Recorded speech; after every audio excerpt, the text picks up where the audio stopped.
mas não conseguia traduzir a sua perturbação nem em palavras, nem em exclamações. O sentimento de um asco sem fim, que começara a oprimir-lhe e angustiar-lhe o coração já no momento em que ele apenas caminhava para a casa da velha, chegava agora a tais proporções e assumia tamanha nitidez que ele não sabia o que fazer de sua melancolia. Caminhava pela calçada como um bêbado, sem notar os transeuntes e esbarrando neles, e só se deu conta quando já estava na rua seguinte. Olhando em torno, notou que estava diante de uma taberna, na qual se entrava pela calçada, descendo uma escada que levava ao subsolo. No mesmo instante, dois bêbados saíram pela porta, apoiando-se um no outro e insultando-se, escada acima, e ganharam a rua. O exercício que eu quero te propor aqui é que você gaste um pouco da sua imaginação, treine também a sua imaginação, imaginando estes dois bêbados, ok? Então tente seguir esses dois bêbados, lembre-se, eles estão apoiando-se um no outro e insultando-se, ok? Tenta imaginar como que eles estão apoiando um no outro, o que eles estão falando um para o outro, esse tipo de coisa, ok? Lembre-se que os personagens, e praticamente todos que aparecem nos livros do Dostoiévski, eles não são um mero, como é que é? Imagem de papelão, assim, né?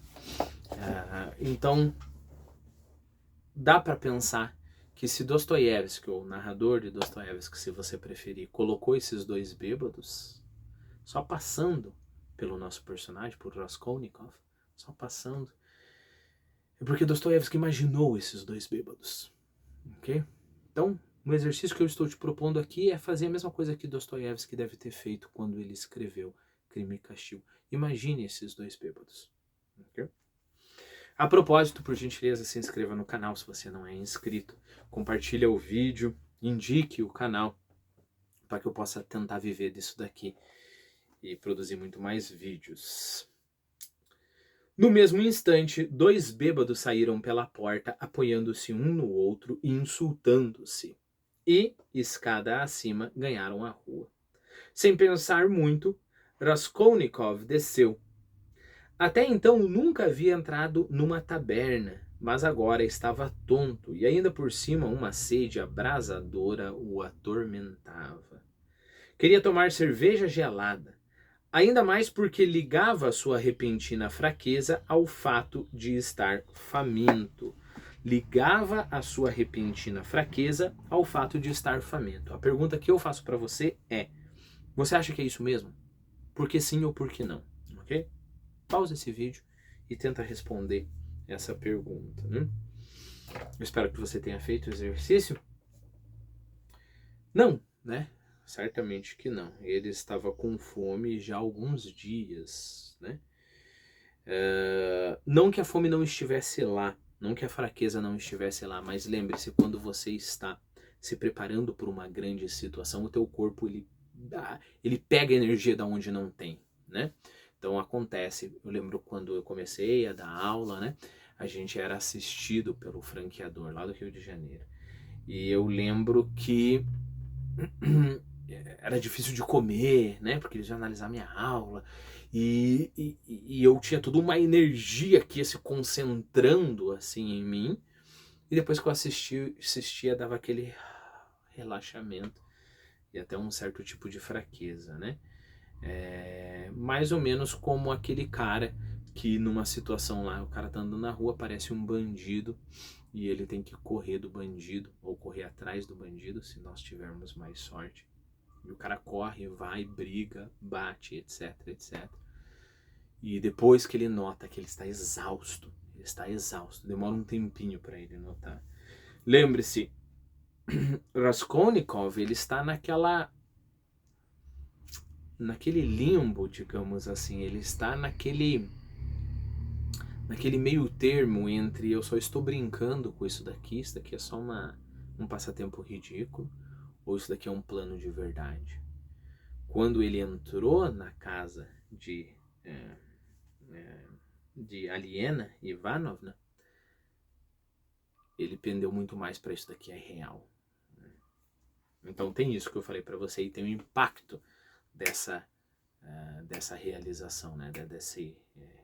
Dessa descoberta. Né? Ligava sua repentina fraqueza ao fato de estar faminto. Sentou-se em um canto escuro e sujo, a uma mesinha pegajosa, pediu cerveja e bebeu com sofreguidão o primeiro copo. Num instante, tudo ficou leve. Aclararam as ideias. Tudo isso é um absurdo, disse com esperança. Com esperança. E não havia nenhum motivo para eu ficar perturbado. Era apenas uma indisposição física. Um copinho de cerveja, uma fatia de torrada. E aí ele continua. Próximo exercício para você. Como assim tudo isso é um absurdo? Ele disse isso com esperança. Se você estiver disposto, pause o vídeo, faça o exercício. Se não, só escute a minha resposta. Existem momentos na nossa vida que a gente se dá conta que nós estamos mais ou menos como espectadores de nós mesmos. Né? É uma coisa extremamente interessante. Né? É claro que é uma atitude patética, não sei se é essa palavra que eu queria. É uma atitude triste. É uma atitude triste. Você está espectador de você mesmo. Né? Mas certamente isso acontece com todos nós. Né? Deixa eu te dar um exemplo, mais um exercício, né? Aí você pode fazer antes ou depois, mas isso é importante para a gente mergulhar nas profundezas de crime e castigo. Tente pensar no momento que você teve na vida desse tipo, momento que você torceu por você mesmo. Eu vou te dar um exemplo para abrir o meu coração. Lembre-se, literatura sempre tem que ser uma coisa pessoal. Eu lembro quando eu era adolescentezinho, tinha uma menina que eu gostava muito, né? Gostava muito da menina. E embora nós às vezes ficássemos juntos, às vezes não, eu sabia com certeza absoluta que ela me fazia um mal danado, né? A minha vida não ia pra frente por causa da porcaria da menina que eu gostava, né? E a vida dela também não ia. E aí eu lembro um determinado momento, isso deve ter acontecido dezenas de vezes quando eu estava junto com ela, que eu estava me sentindo bem, a gente tinha mais uma vez terminado, eu estava me sentindo bem, e eu lembro de eu estar lá na torcida, tomara que esse sentimento não seja só uma euforia do momento, eu mentindo para mim mesmo, e tomara que amanhã e depois amanhã, tomara que isso daqui realmente eu esteja me sentindo bem, tomara que realmente eu tenha entendido que ela não faz bem para mim. Percebeu? Então eu estava na parte de trás do meu cérebro torcendo por mim mesmo, em vez de estar na parte da frente falando, não, eu vou fazer isso, né? Então perceba, isso é reflexo de uma falta de atitude, querer se agir por sentimentos, né? Não, o que é que tem que fazer? Tem que sair, então vamos sair, né? Ah, mas eu estou me sentindo... Não, é isso que tem que fazer, né? Perceba, o Raskolnikov, ele está dizendo que tudo isso é um absurdo com esperança, ele espera que ele acredite que tudo isso é um absurdo. E logo tudo isso está passando e ele está livre. Mas quem sabe? Ele mesmo não sabe se tudo isso é um absurdo para ele. Tudo isso é um absurdo, disse com esperança. E não havia nenhum motivo para eu ficar perturbado. Era apenas uma disposição física, um copinho de cerveja, uma fatia de torrada. E numa fração de segundo, eis a razão reforçada, as ideias claras, as intenções firmes. E aí, numa parte de trás do cérebro do Raskolnikov, ele tá, tomara que as minhas intenções estejam firmes. Tomara que a minha razão esteja reforçada. Tomara que as minhas ideias estejam claras. Ah, e como tudo isso é reles. Mas apesar do gole desprezível, já estava com um ar alegre, como quem vai se livrando subitamente de algum fardo terrível, e lançou um olhar amistoso aos presentes. Né? Quando ele fala, e tudo isso é reles, a minha pergunta para você é reles o que? Essa preocupação dele, o sentimento? ou é reles a possibilidade do crime que ele está planejando, né? Para isso, eu não tenho uma resposta definitiva. Mas até mesmo nesse instante ele pressentiu levemente que toda aquela suscetibilidade para o melhor também era doentia, ok? Ele só estava tendo mais um dos seus impulsos, né? Percebeu? Vamos lá, voltar para o meu exemplo, né?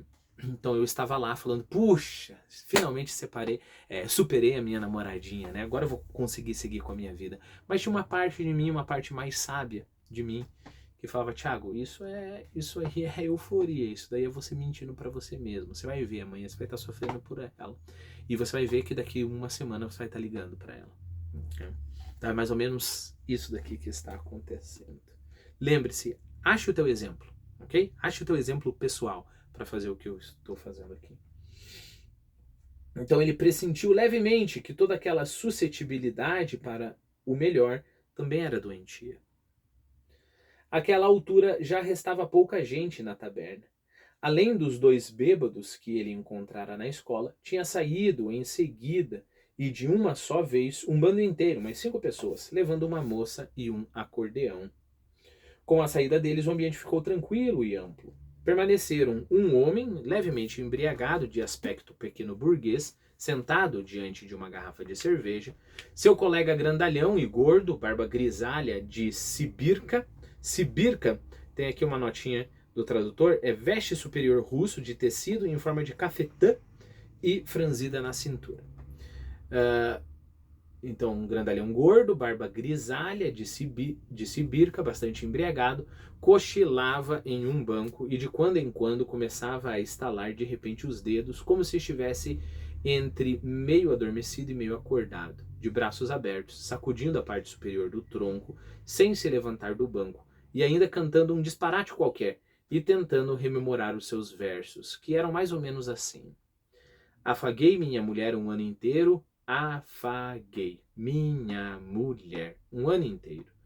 Ou acordava de repente e tornava, pela Padiatskaya andei, a minha antiga encontrei. E aí tem uma notinha aqui do tradutor, versos oriundos do folclore popular urbano. Mas ninguém partilhava sua felicidade, voltando ao Raskolnikov, que deu uma olhada, está aliviado, essa felicidade meio que esquizofrênica, vamos colocar assim. O parceiro taciturno olhara aquela efusão. Ah, desculpe, não é o Raskolnikov ainda, não. É o próprio bêbado ali, né? Mas ninguém partilhava sua felicidade. O parceiro taciturno olhava para aquela efusão até com hostilidade e desconfiança. Ali havia mais um homem cujo aspecto parecia lembrar um funcionário público aposentado. Estava à parte sentado diante de um copo, bebericando de raro em raro e olhando ao redor. Também parecia agitado.